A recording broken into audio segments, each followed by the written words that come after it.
Bonjour, je suis Tiffany Peter, éducatrice spécialisée, psychopraticienne ou encore coach. Je réalise des séances en visio et en présentiel pour les particuliers et les professionnels. En tout cas, je suis là pour te donner des clés de compréhension, pour te rendre acteur ou actrice de ton épanouissement. Es-tu prêt ? Il est temps à présent de te ressourcer. Alors souffle un peu, délasse-toi. C'est parti. 5, 4, 3, 2, 1, 0. Aujourd'hui, nous examinerons les éléments qui influent sur notre idée du bonheur. On dit que le bonheur est entre nos mains. D'accord, mais qu'est-ce qui influence notre vision du bonheur ? Car le bonheur est finalement propre à chacun et nous devons faire des choix. Nous devons prendre des décisions pour s'en rapprocher et l'habiter pleinement. Cela peut demander de sortir de sa zone de confort. Car parfois, notre zone de confort est finalement pas si commode que ça, non ? Pour ceux qui me connaissent, vous savez que j'aime l'appeler la zone de confort inconfortable.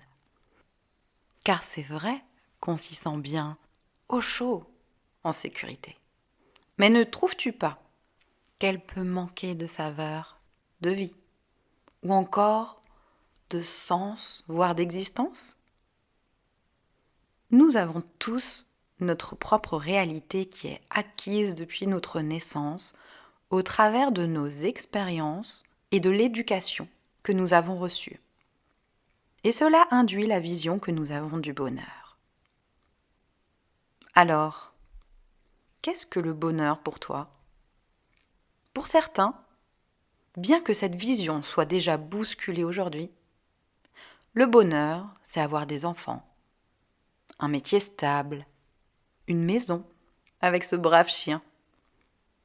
Concernant le couple, ça peut être vivre soudé, voire de manière fusionnelle, et avoir des projets communs.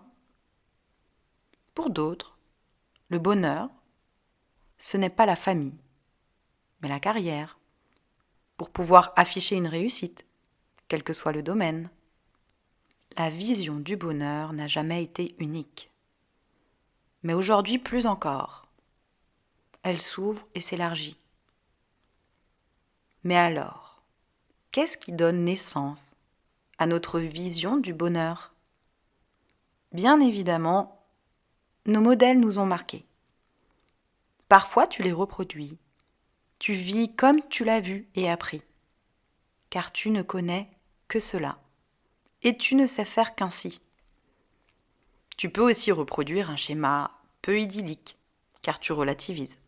Mes parents ne communiquaient pas et ne faisaient jamais rien ensemble, à part se disputer. Mais ils sont encore ensemble, aujourd'hui, et ils s'en portent pas trop mal, hein. Ou encore, je me suis pris des torgnoles petits et je m'en porte très très bien aujourd'hui, hein. Je pense même être quelqu'un de bien. Donc, je vais reproduire la même éducation que j'ai reçue. Là, nous sommes dans le schéma CQFD A plus B, ce qu'il fallait démontrer. Mon éducation plus qui je suis aujourd'hui égale bonheur.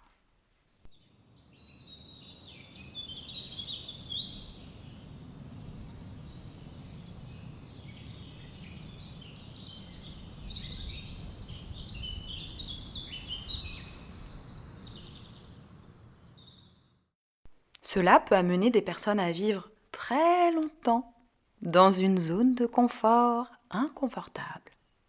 Parfois, c'est un événement de la vie qui vient tout remettre en question, comme chez ce patient Karl. L'exemple de Karl illustrera de manière un peu subtile le copier-coller que nous pouvons faire. Karl est un homme serviable, attentionné mais grincheux et coléreux. Plus encore avec ses proches d'ailleurs, et cela le rend insupportable. Karl n'a jamais eu d'enfant. Cependant, il était 10 ans avec une femme qui avait des enfants et avec qui il a noué un lien durable. De ce fait, Karl est devenu grand-père par alliance, il y a de ça 3 ans. Il passe parfois des après-midi avec son petit-fils.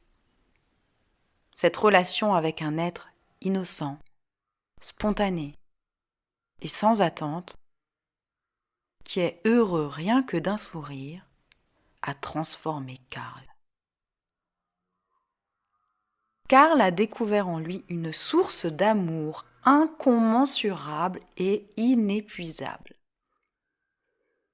Karl a donc souhaité travailler sur sa colère, sur son irritabilité, pour désormais pouvoir offrir le meilleur à sa nouvelle compagne, mais aussi à tout son entourage. Karl a été élevé par un père effacé et par une mère exigeante, à la critique facile. Karl avait beau surprendre sa mère avec des cadeaux ou nettoyer la maison de fond en comble, sa mère avait toujours quelque chose à redire. Il n'avait jamais reçu d'affection de sa mère. Et les rares mots valorisants dont il avait été habillé se comptent sur les doigts d'une main. Ils étaient tous liés à des services que Karl rendait à sa mère. Ainsi, Karl étant persuadé que sa mère l'aimait, et il a raison de penser cela bien évidemment, chacun fait de son mieux. Alors Karl a copié-collé la manière dont sa mère le traitait, donc avec beaucoup d'attente et d'exigence. Cependant, il continuait à démontrer son amour, comme par le passé, en rendant service. Car là aussi, il avait appris qu'il était aimable pour les services qu'il rendait, pour ce qu'il faisait. Ainsi, vivre heureux pour Karl était de rester dans sa zone de confort inconfortable, c'est-à-dire être serviable, mais colérique car exigeant, jusqu'à ce qu'il arrive à se décoller de cette vision copier-coller, et ce, grâce à son petit-fils, qui lui a appris qu'il était aimable pour ce qu'il était, oui, et non pas pour ce qu'il faisait.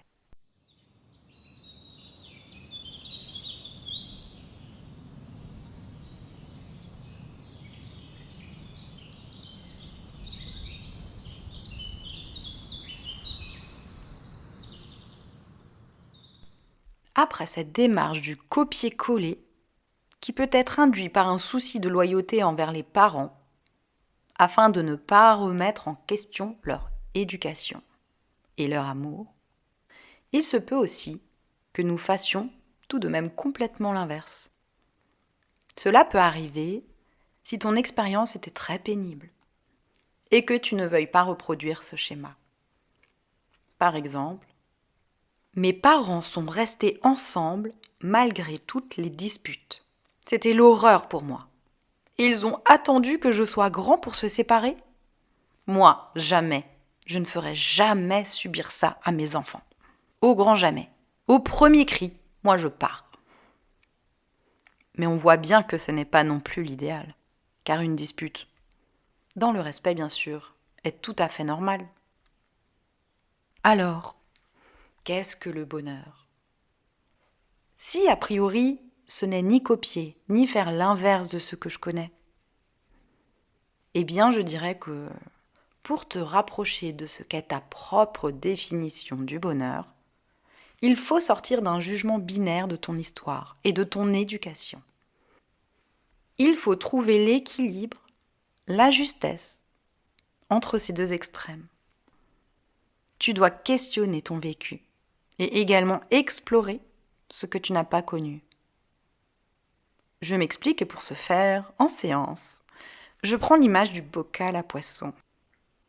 Nous sommes chacun un petit poisson qui a évolué dans un petit bocal.